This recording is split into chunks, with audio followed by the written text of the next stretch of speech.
What's up sa inyo mga guys? In this video, uh, nandito po tayo ngayon sa Bulabog area sa Baco Beach, sa isla ng Boracay. Dahil half day duty natin ngayon, wala po tayong pasok dahil sa cancel yung mga uh, activities, sport activities po.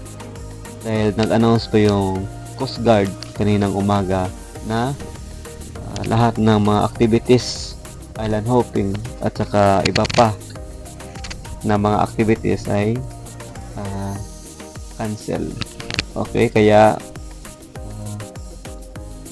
half day yung duty namin ngayon.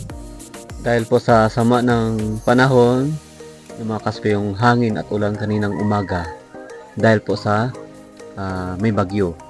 Kaya yun po yung announcement ng Coast Guard at saka LGU ng Malay Aklan.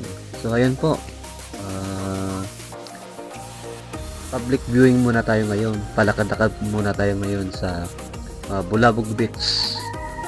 Okay, Bulabog area po ito. Ayan po, ito po yan sa Back Beach. So, tingnan nyo, malinaw yung tubig, baga hindi masyadong maalon kasi nandito po tayo sa Back Beach. Pero kapag nasa front beach kayo, yun, malalakas yung mga alon doon kasi habagat. Kaya kapag habagat, nandito po lahat. Mas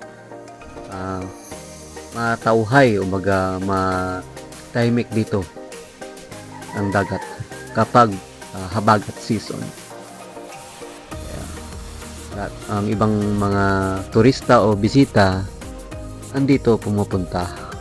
Okay.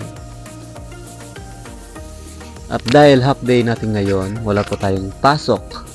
Okay? Wala po kami pasok dahil nasa diving or sea sports kami nabilong. Baga sa dagat kami. Mga dagat activities o sa sea sport o diving kami nabilong. Kaya pag masama ang panahon, wala kaming pasok. Okay?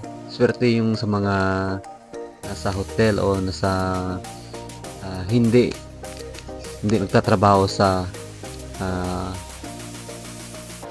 dagat o sa mga seasport. So, continuous pala yung mga work ng mga trabahantes na nasa mall, sa mga spa, sa mga hotel, sa mga resorts. Okay.